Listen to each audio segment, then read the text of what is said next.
Hey everyone! In this video we are going to continue talking about the cross product. We're going to start with torque though. So I'll talk a little bit about torque and then a little bit about volume of a 3D shape. So torque, here's some information about it. It's the twisting effect or a twisting effect. And one easy way to think about it is with a wrench. So it causes a bolt to rotate when force is applied to a wrench. So I know my drawings aren't that beautiful, so I did actually find a wrench and bolt. And so the idea with torque is that if you apply a force to a wrench that's connected to a bolt, this twisting effect that it has on the bolt, okay, so it would twist the bolt, okay, that's the idea of torque. Okay, so I'm going to give you the math behind it, but that's what I'm trying to draw in my picture, just so you can kind of visualize it. It's an actual wrench with the bolt kind of going into the board over here, and then the twisting effect from pushing on the wrench at different angles. Alright, so let me draw some vectors in this diagram here that go into our calculation for torque. So let's start with the torque vector. So the torque vector actually goes from through the bolt in the direction the bolt is trying to go. Okay, so if you're trying to put the bolt into something, turning it right, your bolt is driving forward. So the torque would be this vector here. And we use a lot of times tau, Greek tau, for torque. Okay, so that's our torque vector. So I'm going to start labeling some stuff. This is our torque vector. Alright, then what I want to mention next is the lever arm, and that has to do with your wrench. So let's go green here. So that's this right here, the lever arm of the wrench. I'm going to call that R. So R is the lever arm. Okay. Then I actually want to know the direction of the torque, and that's going to be denoted with little n. So n is parallel to our torque vector, and I'm just going to kind of put it out here. It's just in the direction of the way we're pointing with our torque vector, in the direction the bolt is going when we're tightening it. But we denote n as a unit vector, so it's really like right here. It's a 1 unit vector, so length 1 right there. And then let me give you one more vector to add to our picture. I'll stay with red here. It's the force you're going to apply to your lever arm. So this one's going to be like this. So this is F. So F is just our force. So F is our force vector. And then let's actually write about N really quick. N is our unit vector along the bolt axis.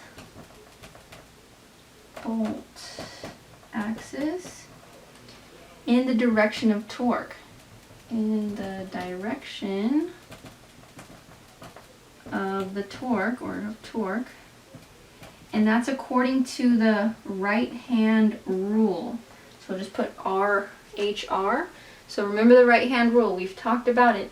It has to do with you sweeping your right hand through the angles between your vectors and which way your thumb points. So actually I'll draw a picture for that real quick as well. So that would be over here.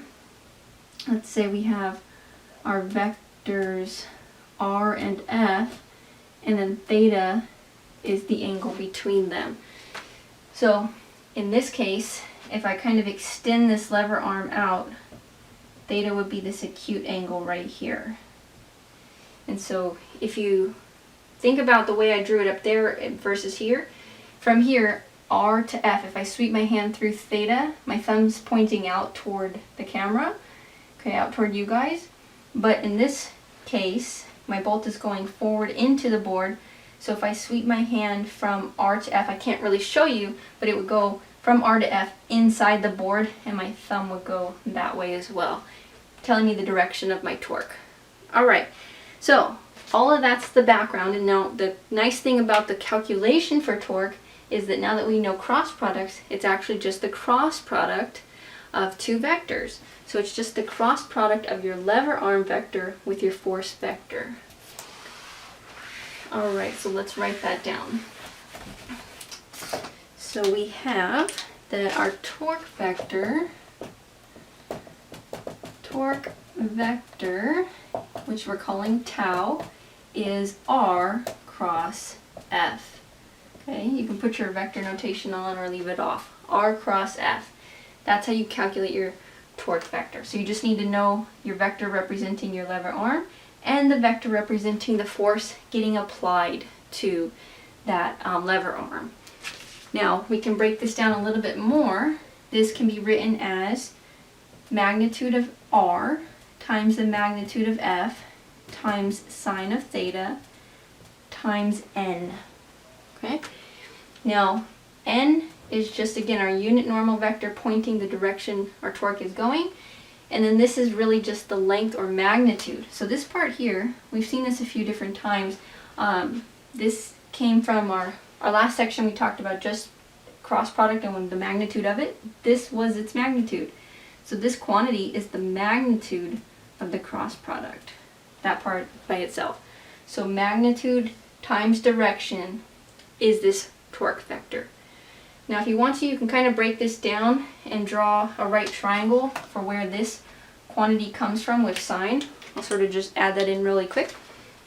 But if I form a right angle right here with my lever arm, see if I can kind of get that visually there. Sort of looks okay, a right angle there. And then another right angle with my force vector. So doing my best estimate here, a right angle there. Then this is actually this quantity, magnitude of F times sine of theta. Okay, that's part of where that came from. Alright, so this is what you're going to use in your calculations as long as you know something about your lever arm and the force you're applying to that lever arm. Now let me give you a note, and this is sort of intuitive, so think about why these would be true. So note,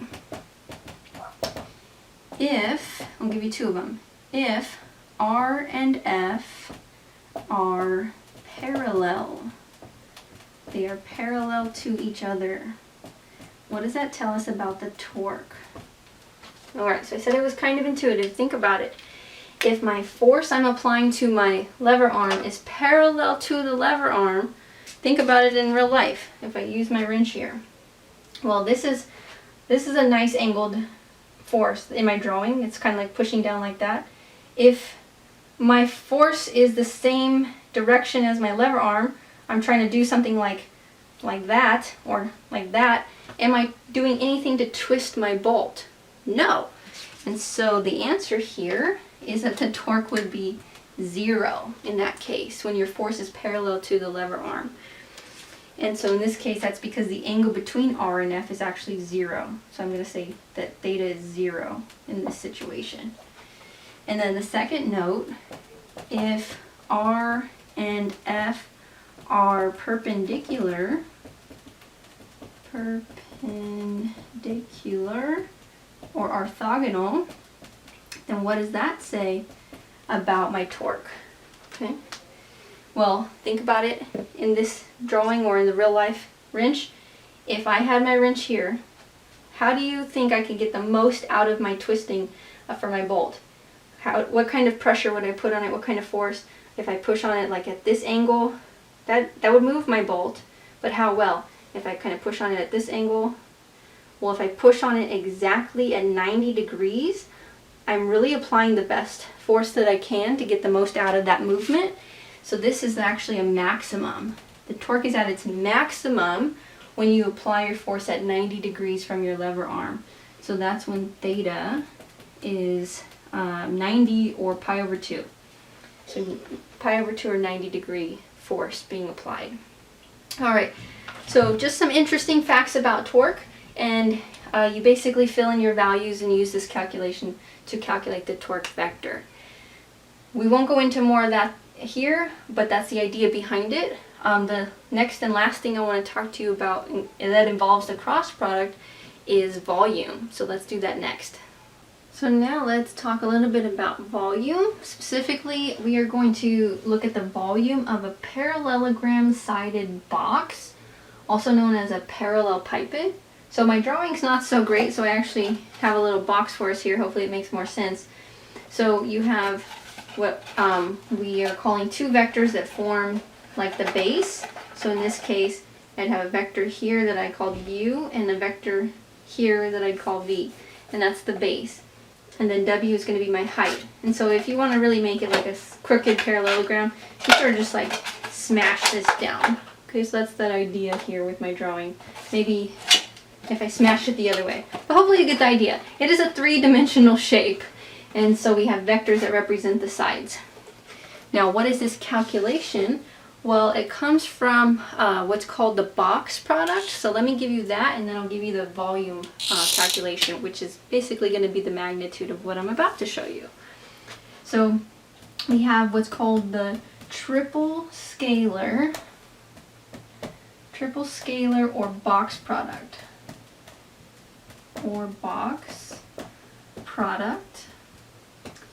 And if we have our three vectors, this looks like the following. U cross V dot W. So just notice how I read it, U cross V dot W. And this is actually equal to the determinant of the 3x3 matrix containing the components of U, V, and W. And so U makes up row 1, the components of it. Oops, that's U3. V makes up row 2, its components, V1, V2, V3, and then W makes up row 3, W1, W2, W3. Okay, and so we would calculate this determinant, and that's how you would find this triple scalar or box product. Specifically for the volume of this shape, we can take the magnitude of this, and so there is another calculation we can use for that specific situation. So the volume of this parallelogram sided box is the magnitude of this box product. So it's the magnitude of U cross V dot W. Okay. And so like I mentioned just a second ago, there is another form of the calculation.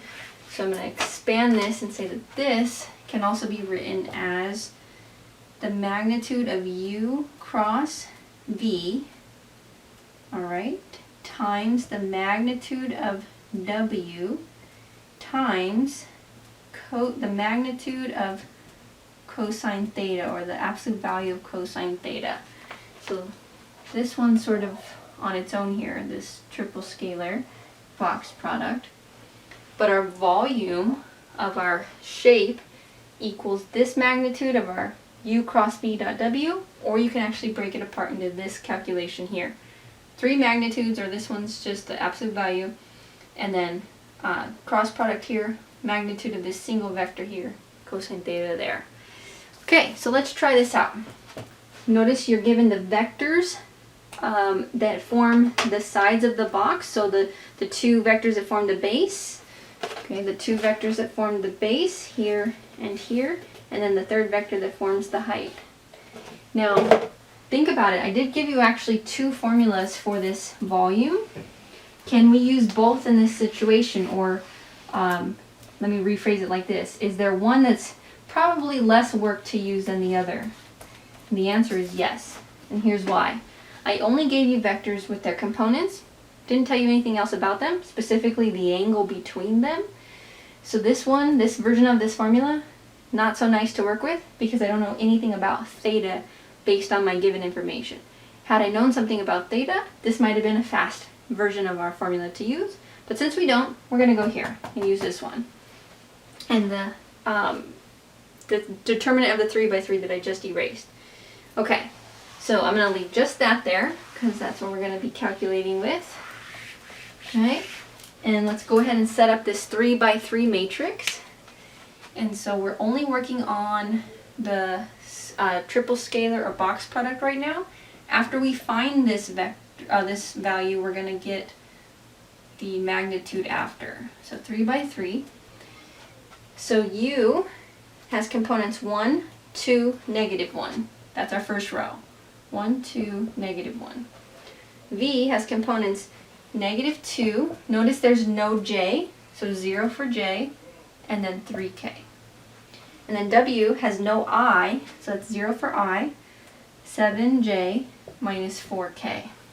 So just filling in our matrix here, our determinant of our 3 by 3 matrix. Okay, so now I'm going to go ahead and erase this.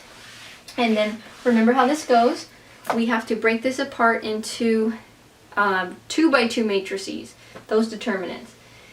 Okay, so when we did this cross product calculation before, row 1 was always ijk. This time it's not ijk, but that's all right. As long as you remember how to do this, it's going to be positive this coefficient, negative this coefficient, positive this one. So I'll just make a note here. It's plus, minus, plus when we take row 1. Okay, so let me work this out. I'll just do the setup first. It's going to be a 2 by 2 times positive 1. And then a minus a 2 by 2 times 2.